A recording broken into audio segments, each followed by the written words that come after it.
세상에 떠도는 기묘한 괴담들. 첫 번째 이야기. 경상남도 창원시 안민고개의 실화괴담. 경상남도 창원시에는 안민고개라는 곳이 있습니다. 그곳을 넘어가면 진해로 연결되는 길인데요. 지금에야 길이 포장되고 주위에 아파트도 들어서고 하여 밤에도 차들이 많이 다니며 음산한 곳이 아니지만은 그때만 해도 밤에 건너 다니기 힘든 길이었다고 합니다. 저희 어머님과 친구분 세 분이서 진해에 볼 일이 있어서 넘어가셨다가 새벽 늦게 창원으로 돌아오는 길이셨습니다. 그날따라 비가 추적추적 내려 더욱더 음산해 보이는 안민곡이었다고 합니다. 하지만 몇 번 다녀본 일이 있는 곳인지라 별다른 생각 없이 안민고개를 통해 창원으로 넘어오기로 하셨다고 합니다. 차에는 저희 어머니와 어머니 친구분인 아저씨 두 분, 아주머니 한 분이 타셨고 앞좌석에 아저씨가 두 분 타시고 뒷좌석엔 저희 어머니와 아주머니께서 타셨다고 합니다. 그러다 처음 운전하시던 아저씨께서 술을 좀 과하게 하신지라 옆자리에 계시던 아저씨와 자리를 바꾸셨다고 합니다. 그 아저씨는 해병대 출신에다 담력도 아주 센 분이셨다고 합니다. 그렇게 안민고개를 지나가던 중 길가에서 매우 키가 크고 흰 옷을 입은 남자분이 손을 흔드셨다고 합니다. 그래서 태워드리려고 가는데 조수석에 앉은 아저씨께서 기겁을 하시며 빨리 출발해라. 안 그러면 우리 다 죽는다. 라고 다급하게 말씀하시더랍니다. 그래서 운전하던 아저씨께서도 뭔가 이상한 걸 느끼고 급히 가속 페달을 밟아 달아나듯이 가버렸다고 합니다. 백미러도 보니 그 사람은 가만히 서 있어서 안심하고 물어볼 수 있었다고 합니다. 왜 그랬냐고 물어보니 하시는 말씀이 그 사람 다리가 안 보였어. 없는 것 같아서 놀래서 얼굴을 봤더니 하나도 비에 안 젖었더라. 라고 하셨다고 합니다. 일행은 소름이 돋는 걸 느끼며 빨리 빠져나가고 싶었다고 합니다. 그러다가 잠시 후 이미 속도를 빠르게 달리고 있던 차가 갑자기 더 빨라지는 걸 느끼고 너무 빨리 가는 것 같아 왜 그러냐고 물어보려고 했던 어머니께서 운전하고 계신 아저씨 얼굴을 보니 무언가 두려운 것을 본 사람의 얼굴이었고 입술을 꽉 깨물고 차를 달리고 있는 걸 보셨다고 합니다. 그래서 뒤를 돌아보았는데 아까 그 사람 차를 쫓아 달려오고 있었다고 합니다. 아주 일정한 간격으로 말입니다. 차와 같은 속도로 달리고 있는 것처럼. 그래서 차에 탄 사람들은 기겁을 하며 비명을 지르고 난리가 아니었다고 합니다. 아주머니께서는 그걸 보고 기절하셨다고 하며 어머니도 절망과 같은 공포를 느끼셨다고 합니다. 그러던 중 다시 한번 뒤를 돌아봤는데 그게 없더라는 겁니다. 안도를 느끼는 찰나 그게 차 밑에서 차 앞쪽 범퍼로 기어 올라와 범퍼에 앉아서 노려보더라는 겁니다. 정말 죽을 것 같았지만 아저씨께서는 이대로 죽을 순 없다고 생각하며 차를 몰았다고 합니다. 그러다 창원 시내가 보이고 앞쪽에 검문소가 있는데 검문소의 불빛이 보일 때 그건 산 쪽으로 사라져 버렸고 일행들은 잠도 못 이룰 것 같아 밖에서 밤을 꼬박 새시고 집에 들어가셨다고 합니다. 기절하신 아주머니께서는 일주일간 꼬박 앓다 일어나셨고 저희 어머니는 한 달간 주무실 때 불을 끄지 못하셨습니다. 지금은 포장이 되고 차도 많이 다니는 그곳에 그때 그 공포스러운 경험 때문에 아직도 다니질 못하신다고 합니다. 예전에 70년도에 그곳에서 버스가 추락한 사고가 있었다고 하는데 생존자들의 말을 들어보니 귀신이 벼랑 끝에서 손을 흔들어 차를 벼랑으로 몰았다고 하더랍니다. 두 번째 이야기. 그녀를 인식했다. 굳이 원인을 찾자면 라식 수술 정도가 되겠네요. 그녀의 입에서 예상치 못했던 대답이 나와서 살짝 놀랐다. 내 딴에는 가족 중에 무당이 있거나 비현상을 경험한 정도가 이유일 줄 알았는데 라식 수술이라니 꽤나 의외였다. 라식 수술이요? 되게 간단한 수술이잖아요. 영화처럼 각막이식 같은 것도 아니고 쉽고 흔한 수술인데 그게 정말 이유예요? 거짓말하지 말아요. 말꼬리를 잡듯이 쫓아오는 내 말투가 마음에 안 들었는지 그녀가 얼굴을 찡그렸다. 대놓고 불쾌해하는 그녀의 표정에 머쓱해진 나는 곧바로 사과를 했다. 불쾌하셨다면 죄송해요. 하지만 너무 의외라. 제가 말했잖아요. 굳이 원인을 찾자면 라식 수술이라고요. 굳이란 말이 거슬리기는 했지만 그녀의 완고한 태도에 더 이상 캐묻기 힘들었다.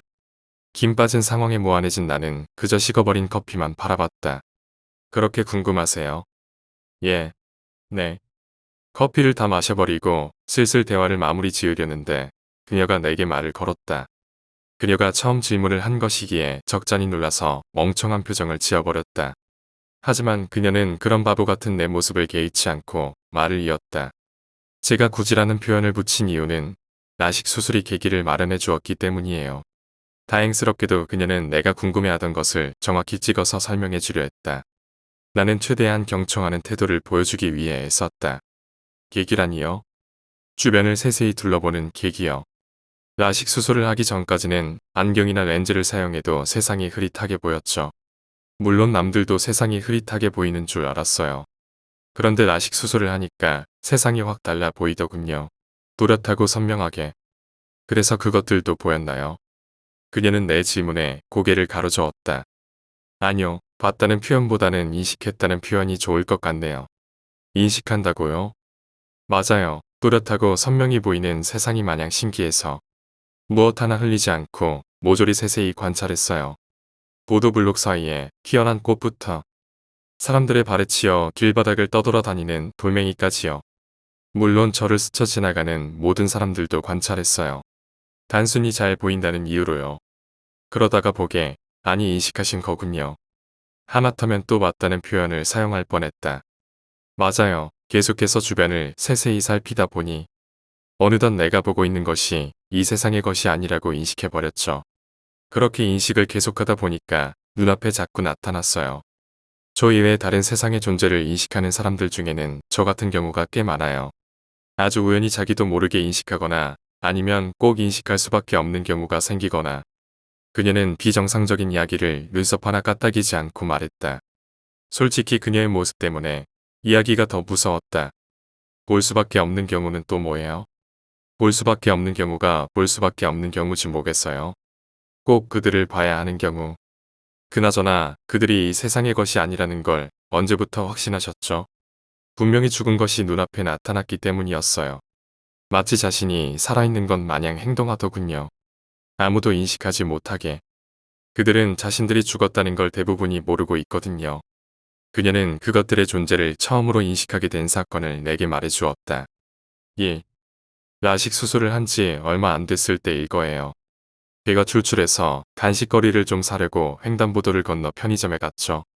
이것저것 고르고 밖에 나가려는데 6살 정도 돼 보이는 꼬마 하나가 횡단보도를 가로질러 편의점으로 달려오더군요. 딱 보는 순간 저거 위험한데라는 생각이 들었어요. 아니라 다를까 도로 한복판에 쭉 미끄러져 넘어지더군요. 그리고 커브를 돌던 버스가 그 꼬마를 보지 못하고 지나가 버렸어요. 그게 참 짓궂게도 꼬마 아이의 머리통만 타이어로 지그시 누르고 가더군요. 지금 설명하는데도 그때가 떠올라 속이 메스껍네요. 뭐라고 설명하면 좋을까요? 아, 컵라면. 표현이 좀 그런가요? 어쨌든 컵라면 같은 핏덩이가 꼬마의 쪼개진 두개골에서 튀어나오더군요. 끈적거리는 액체와 함께. 그 순간에는 너무 놀라서 그 자리에 가만히 서 있었어요. 비명도 못 지를 정도로 충격이었어요. 지금 다시 생각하니 정말 끔찍하네요. 난리가 아니었어요. 대낮이었던 터라 그 사고를 지켜본 사람들도 많았고 뭐 볼 게 있다고 주변에 학교도 있어서 금세 사람들이 몰려들었어요. 저는 구역질을 참으며 집으로 겨우 왔죠. 물론 집에 도착하자마자 구토를 했지요. 워낙 험한 모습을 본지라 여파가 오래갔어요. 며칠 동안 음식을 제대로 못 먹었죠. 그러다가 시간이 흐르고 어느 정도 회복되었어요. 편의점도 다시 갈 수 있었죠. 아까 앞에서 라식 수술하고서 생긴 버릇이 주변을 자세히 둘러보는 거라고 했죠. 그날도 편의점에서 버릇대로 주변을 세세히 둘러보았어요.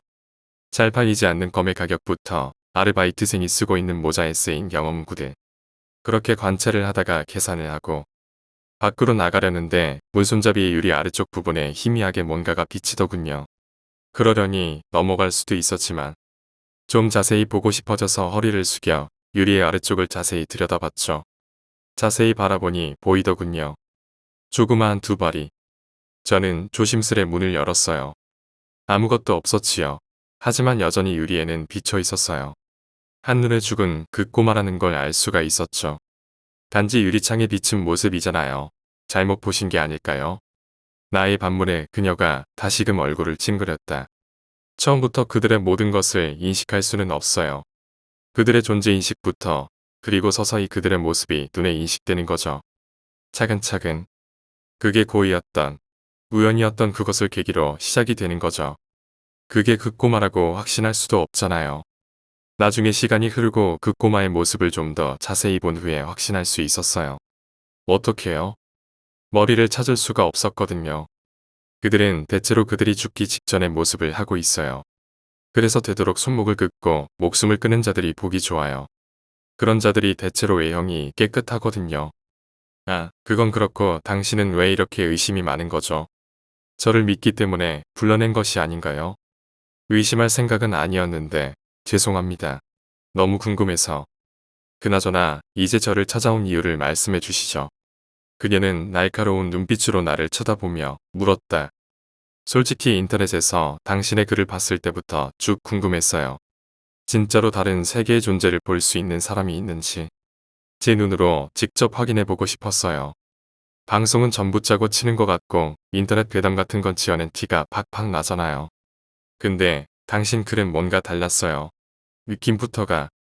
나는 조곤조곤 그녀를 만나고 싶었던 이유를 말했다. 그녀도 대충 내 뜻을 이해했는지 고개를 끄덕거렸다.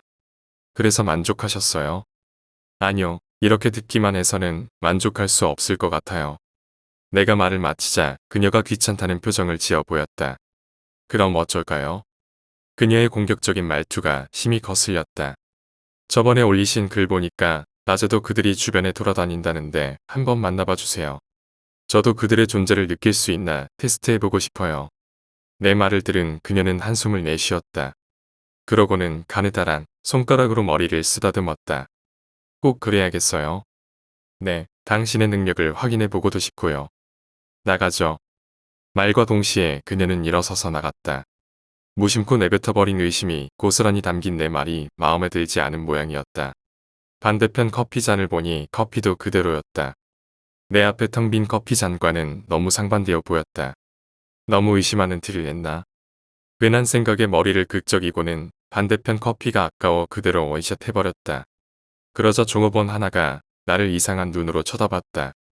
그녀와 나는 카페에서 나와 주변 거리를 거닐었다. 길을 걷는 동안에 그녀는 주변을 둘러보며 그들의 존재를 찾는 듯했다. 하지만 주변에는 다른 세상의 존재는커녕 보통 사람들도 보이지 않았다. 그렇게 얼마 동안 걷다가 그녀가 골목에서 멈췄다. 그리고는 나를 불렀다. 저기 보여요? 아니, 보일 리가 없나? 저기 있어요. 그녀가 가리키는 곳에는 많아야 5살 정도로 보이는 꼬마 하나가 장난감 트럭을 가지고 놀고 있었다. 오, 저 꼬마요? 보여요? 저 꼬마가 보인다고요? 네, 보여요. 그녀는 당황스러워했다. 정말 보여요? 저 꼬마를 인식할 수 있다고요? 그래요, 보인다니까요. 나는 꼬마에게 손을 흔들어 보였다. 꼬마야 안녕. 그러자 꼬마가 방긋 웃어 보이며 손을 흔들었다. 상당히 귀여운 모습이었다. 내가 그렇게 꼬마의 모습을 보며 웃고 있는 동안 그녀는 어이없다는 표정을 지어 보였다. 저 꼬마가 인간이었나? 다른 존재들이 너무 잘 인식이 돼서 인간이랑 헷갈리신 거 아닐까요? 내가 슬쩍 웃어 보이며 이야기하자 그녀는 다시금 황당하다는 표정을 지었다. 그렇게 골목을 지나 우리는 다시금 길을 거닐었다. 그나저나 그렇게 다른 존재들을 보다 보면 무섭지 않으세요? 내가 그렇게 묻자 그녀가 나를 돌아봤다.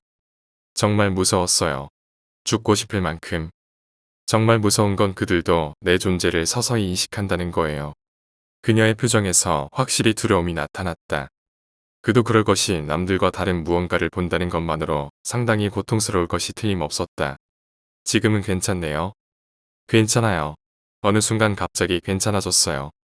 그녀의 표정이 가라앉았다. 이쯤 되니 상황이 어떻게 돌아가는지 이해가 갔다. 확실히 그녀는 정신적으로 치료가 필요한 여자였다. 내 임무도 어느 정도 끝이 나는 것 같았다. 처음에 그것들을 인식하게 됐다고 하셨죠? 네, 그런데요. 인간의 인식은 어디까지 믿을 수 있을까요? 내 말에 그녀의 눈이 동그래졌다. 무슨 소리를 하고 싶은 거죠? 사실 저는 정신과 의사입니다. 그리고 며칠 전에 전화가 왔었죠. 나는 그렇게 며칠 전에 있었던 얘기를 시작했다. 1. 아주머니께 듣게 된 그녀의 이야기는 무슨 영화 스토리 같았다. 라식 수술 후 보이는 귀신들.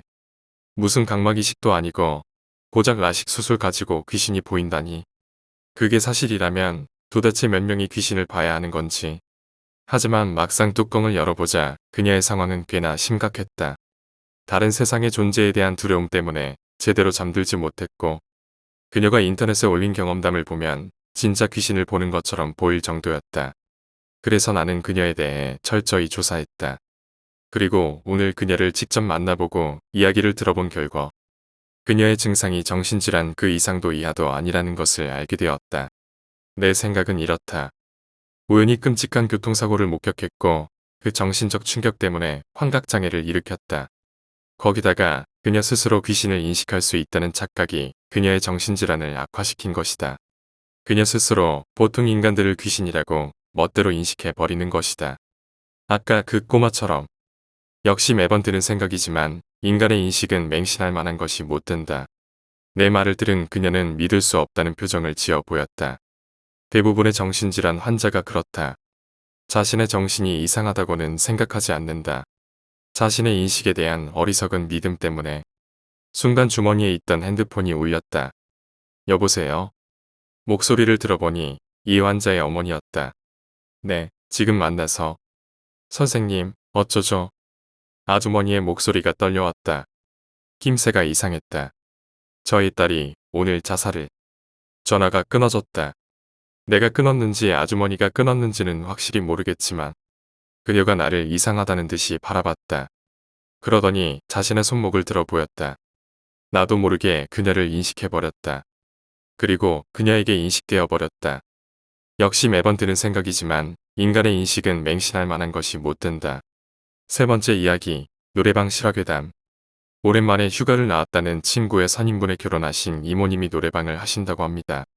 휴가도 나왔을 겸 그리고 이모님도 볼 겸 겸사겸사 그곳을 찾아갔다고 해요. 이모님이 하시는 노래방은 보통 크기 정도인데 2층 3층이 노래방을 쓴다고 해요. 즉 2층으로 올라와 노래방 입구로 들어서면 3층으로 올라가는 계단이 있는 그런 형태. 그리고 그 3층 끝에는 이모님과 사촌동생이 사는 집의 현관 입구라고 하네요. 물론 사촌동생은 외아들이고요. 마침 이모님이 낮에 볼 일이 있어서 선임이란 그 형님께 잠시 가게를 부탁하셨답니다. 낮에는 손님이 없는 터라 3층 노래방 기기들을 모두 꺼놨고 불조차도 켜지 않았죠. 그리고 사촌동생이 아직 하교를 안 했다고 하네요. 한참 4시쯤 지났을까. 갑자기 3층 쪽에서 꼬마의 우는 소리가 들린다는 겁니다. 분명 2층 노래방 손님 그리고 자신 3층엔 아무도 없는데 소리는 계속 나고 있었죠. 그 웃음소리가 그리고 사촌동생 나이 또래의 소리라 좀 섬뜩했다고 하네요. 그 상황에는 너무 거슬린 나머지 형님은 3층으로 올라가 복도 끝으로 가려 하는 순간 그 웃음소리가 멈췄어요. 그래서 다시 내려와서 있는데 사촌동생이 노래방 입구로 들어오는 겁니다. 형이 방금 너 3층에 있지 않았냐? 라고 말하자 아니 나 방금 학교 마치고 온 거야 하면서 3층 자기 집으로 들어가더랍니다. 이 거참 곡할 노릇이네 하며 30분 정도 지났을까요? 노래방 문이 열리면서 사촌동생이 들어온 겁니다. 뭐야 너 아까 3층 올라갔잖아. 언제 나갔어? 뭐가? 나 방금 학교 끝나고 친구들이랑 조금 있다가 온 건데. 라고 말을 하며 사촌동생은 노래방 카운터 앞에 있는 화장실로 들어갔습니다. 형님은 좀 어이가 없고 황당해서 졸려할 때 몰래 나갔다 온 건가 싶어 그러려니 하고 있을 때 3층에서 그 사촌동생이 내려온 겁니다. 뭐야 너 화장실 갔잖아. 뭐가 나 집에 있다가 친구들이랑 놀라고 내려왔어. 라고 말을 하며 문을 열고 친구들을 만나러 나가더랍니다. 그 순간 화장실에서 사촌동생이 나오며 나 집에서 쉴래하고 올라가는 순간 형님은 기절하셨습니다. 과연 진짜 사촌동생은 누구였을까요? 그리고 귀신의 장난이었을까요? 네 번째 이야기, 분신사바. 이 이야기는 2005년 제가 중2 여름 때 있었던 일입니다. 그 당시에 분신사바가 굉장히 인기가 많았죠. 제가 그때 강원래의 미스터리라는 공포 프로그램을 좋아했어요. 그러던 어느 날 어머니께 친구들과 토요일에 저희 집에서 잘 수 있냐고 물어봤어요. 그때 마침 어머니가 취직을 하고 얼마 안 된 날이라 기분이 좋아서 어머니가 허락해 주시더군요. 저는 친구들이랑 잔다는 기대감에 팝콘, 공포영화 CD 등 준비했어요. 그리고 기대하던 토요일 학교 마치고 각자 가방을 두고 우리 집에 모였죠. 그리고 3시부터 7시까지 시험 공부를 같이 하다가 샤워를 하고 제 방에 누워 TV를 보고 있었죠. 9시쯤인가 리얼 TV에서 강원래의 미스터리를 방영하더군요. 강원래의 미스터리는 이야기 순으로 방영되거든요. 첫 번째 이야기, 두 번째 이야기 이런 식으로. 그때 첫 번째 이야기가 메비우스 띠였나? 그거였고, 두 번째가 분신사발을 하다 귀신 들린 여학생이 어렵게 다시 귀신을 쫓아내는 이야기였어요. 그때 마침 심심하던 차에 흥미가 생긴 건지 제 친구 중 한 명이 우리 저거 한 번 해보자라고 하더군요. 우리는 심심하던 차에 잘 됐다 싶어 한다고 했죠. 조금 걱정되었지만 심심해서 어쩔 수 없더라고요. 그때가 9시 50분이었나? 제 방 구조가 큰 창문, 침대, TV 이게 끝이거든요. 침대와 TV 중앙에서 불을 끄고 라벤더 양쪽 불만 켠 채 A4 종이에 내 아니어를 적고 빨간 모나미 볼펜으로 친구 1과 친구 2가 펜을 잡고 저는 침대에서 구경을 하고 있었어요. 그때 위치가 큰 창문, 침대 나, 친구 1, 2, TV였죠. 맨 처음엔 웃으며 장난식으로 했어요. 그러다가 친구 1이 진지하게 한번 해보자라고 해서 모나미 펜을 잡고 A4 종이에 네이버에 쳐서 외운 분신사바 주문을 외우기 시작했어요. 중얼중얼. 그때 저는 구경도 지겨워 PMP로 DMB를 보고 있었죠. 그런데 주문을 외우는데 갑자기 한순간 TV 화질이 정지한 거예요. 그러다가 5초 정도 있다가 재생되었죠. 전 그때 별로 대수롭게 생각하지 않았어요. 애들 하는 거 구경조차 안 하고 DMB에 빠져 있었죠. 그때 시간이 10시 15분 정도였을 거예요. 다섯 번째 이야기. 구멍. 오래되고 허름한 3층 건물. 건물 주변엔 우물 자국들이 득실거리고 시멘트 벽들은 갈라져 금방이라도 무너질 추세다. 하지만 나는 그런 건물로 왔다. 이곳에서 살고 싶은 것은 아니지만 이만한 가격의 집은 찾아볼 수가 없었다. 가난한 자취생인 나에게는 그야말로 안성맞춤인 것이다. 삐거덕거리는 현관문을 밀치고 집 내부로 들어섰다. 생각보단 깔끔한 내부. 하지만 고약한 곰팡이 냄새가 득실거린다. 코를 막고 신발을 벗어던진 채 방 안으로 향했다. 그리고는 곰팡이 냄새의 근원지를 찾아내었다. 자그마한 1인용 침대 위에 하얀 시트가 점박이 무늬 마냥 곰팡이가 피어있다. 당장 내다 버리고 싶었지만 일단은 가져온 짐을 풀기 시작하였다. 1시간 여가 지난 후 집안은 더욱 깔끔해져 있다. 곰팡이가 피어있던 시트는 집주인 허락도 없이 내다 버렸다. 그러자 곰팡이 냄새는 씻은 듯이 사라져 있다. 큼직한 쇼핑백 안에서 벽걸이용 옷걸이를 꺼내었다. 그리고는 못과 망치를 들어 한쪽 벽면의 못을 박기 시작하였다. 낡아빠진 건물이라서 그런지 못을 박는 도중 벽에 주먹만한 구멍이 나버렸다. 당황한 나는 허둥지둥거리며 어찌할 바를 모른다. 이게 무슨 짓이죠? 주먹만한 구멍 너머 찰랑한 긴 생머리를 휘날리는 여자가 있다. 그녀는 황당한 듯 눈을 동그랗게 뜬 채 구멍 너머 나를 바라보고 있다. 죄송합니다. 못을 박다가 그만. 머리를 긁적이며 수도 없이 사과를 했다. 하지만 좀처럼 그녀는 화가 풀리지 않는 모양이다. 씩씩거리던 그녀는 어디론가 향하더니 까만 천을 들고 왔다. 그리고는 나의 말엔 대꾸 하나 없이 구멍을 까만 천으로 가려버린다. 물론 나의 잘못이지만 너그럽지 못한 그녀의 행동에 어이가 없었다. 그 이후 한 달여 시간이 흘렀다. 그동안 단 한 번도 옆집 여자를 본 적이 없다. 문득 그 여자의 행방이 궁금해진다. 구멍이 뚫려있는 벽면으로 다가가 귀를 대었다. 방음이 좋지 않은 건물이라 작지만 무엇인가를 두드리는 소리가 들려온다. 저기요. 자그마한 소리로 그녀를 불러보았다. 하지만 대답이 없자 이번엔 좀 더 소리 높여 그녀를 부른다. 저기요. 잠시 후 구멍을 가리고 있던 까만 천이 걷히고 그녀의 땡글한 눈이 보였다. 저 부른 건가요? 네. 무슨 일인데요? 그냥 이웃인데 어떻게 지내시는지 궁금도 하고 해서. 그녀는 가소로운 듯한 표정을 지으며 말했다. 저 지금 많이 바쁘거든요. 그럼 신경 끄고 사세요. 그녀는 다시 까만 천으로 구멍을 가려버린다. 그러자 왠지 모르게 분한 느낌이 들었다. 나는 구멍으로 손을 집어넣어 테이프로 붙여놓았던 까만 천을 뜯어버렸다. 아니, 이웃인데 너무 막대하시는 거 아니에요? 구멍을 뚫은 것은 잘못했는데요. 제가 사과를 하지 않습니까? 꽤나 앤틱스런 나무 의자에 앉아 형사들이 신문을 할 때나 쓸 법한 수동 타자기를 두드리고 있던 그녀는 열이 오른 얼굴로 구멍 쪽으로 다가왔다. 이게 무슨 짓이에요? 경찰이라도 불러야지 정신 차리겠어요? 아, 거참 진정하시고 뭐 하시는 분이세요? 나는 천연덕스러운 표정을 지으며 그녀에게 질문하였다. 더더욱 어이없는 표정을 짓던 그녀는 구멍 너머 나의 얼굴로 침을 뱉어버렸다. 뭐야? 저한테 까불면 이렇게 되는 거예요. 알겠어요. 하지만 나는 개의치 않은 표정을 지으며 손등으로 그녀의 침을 닦아내었다. 그리고는 다시 한번 배시시 웃으며 말했다. 뭐 하시는 분이에요? 그러자 그녀는 발을 동동 굴리며 얄미워했다. 그리고는 이제 나에게 신경 안 쓸 거라는 듯이 의자에 앉아 타자기를 두드리기 시작하였다. 이야 멋진 타자기인데요. 그걸로 뭐 하는 건가요? 소설 씁니다. 아, 소설가이셨구나. 멋진 직업이네요. 작업에 방해가 되니까 그만 사라져 주시겠어요? 싫은데요. 작은 구멍 너머 그녀와 나의 신경전은 치열했다. 누구 하나 물러남 없이 서로에게 약을 올렸다. 하지만 매번 승리하는 것은 나의 쪽이었다. 얄미워. 이사를 가던가 해야지. 그녀는 머리가 산발이 되도록 손으로 쥐어뜯으며 고함을 쳤다.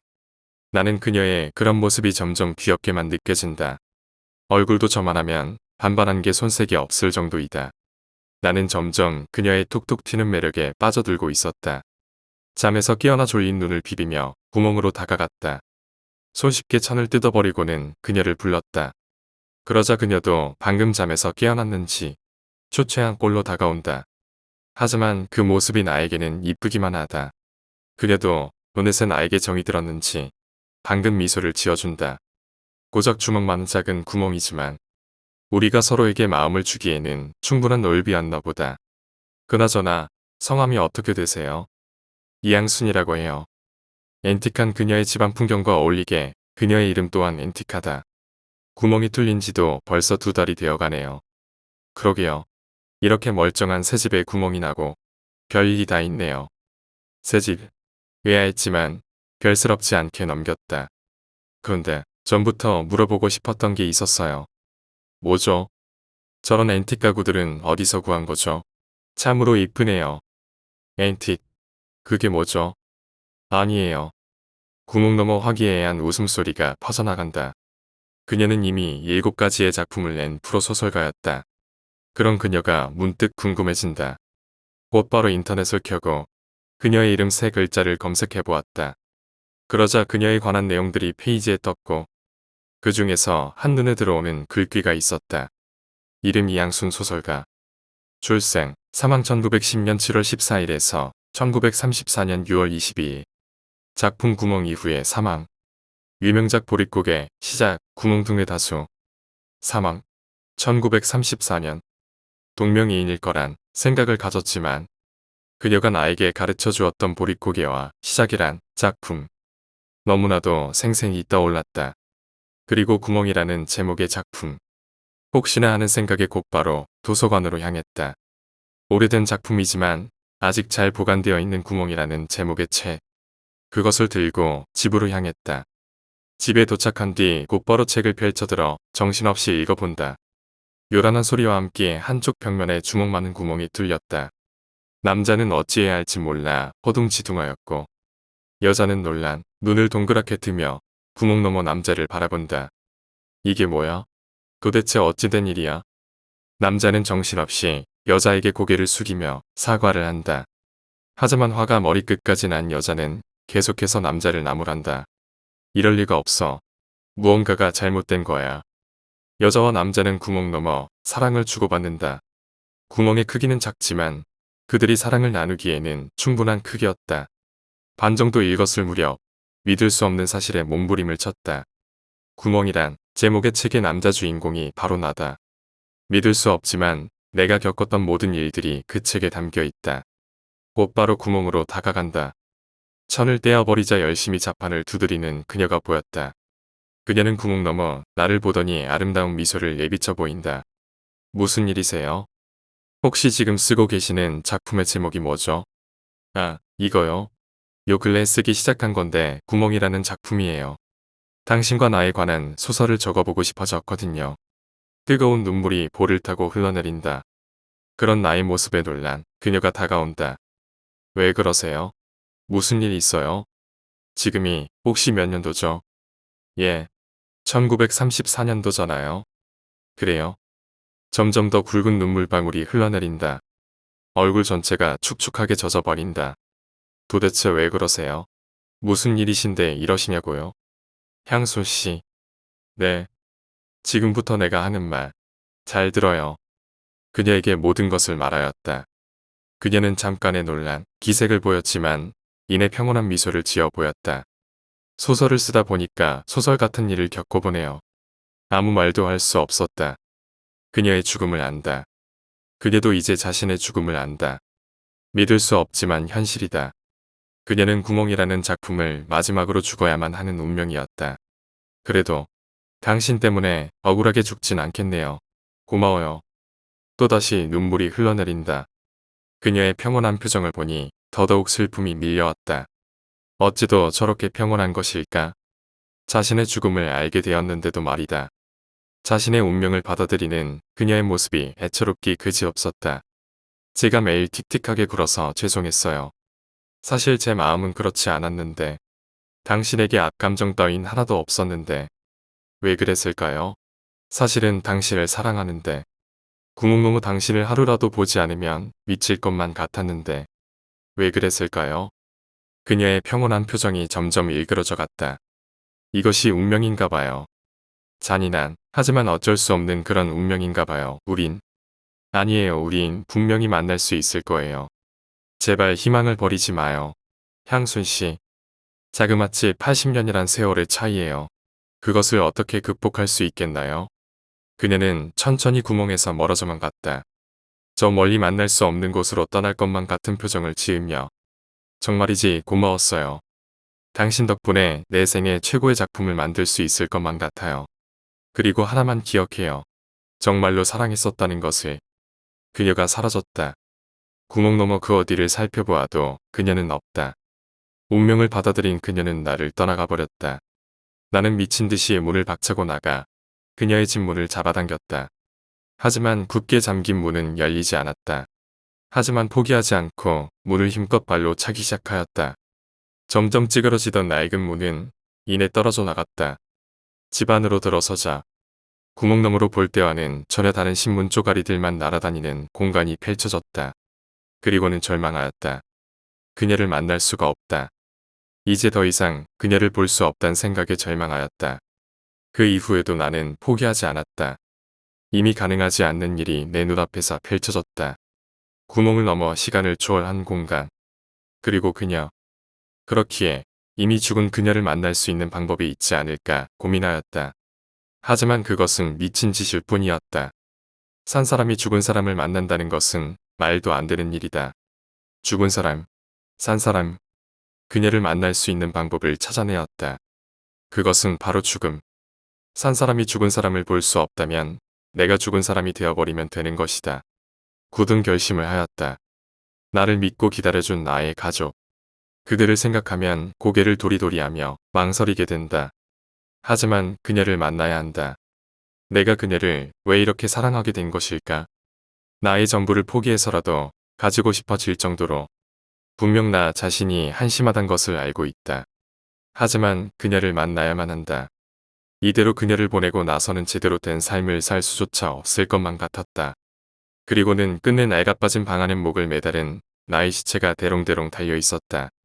창문 너머 바람이 불며 한쯤 펴져 있던 책이 수두룩 넘어가기 시작한다. 그리고는 대망의 마지막 장이 펴졌다. 남자는 여자를 만나기 위해 목을 매달았다. 하지만 남자의 뜻대로 이루어지진 않았다. 죽음 후에 그녀를 만날 수 있기는커녕 모든 것이 무 그 자체였다. 아무것도 존재하지 않았다. 그녀도, 인생도, 자신의 인격조차도. 죽음 이후에는 모든 것이 무였을 뿐이다. 하지만 그런 사실을 여자는 알고 있었다. 모든 것은 심술궂은 악마인 그녀가 꾸민 짓이었기 때문이다.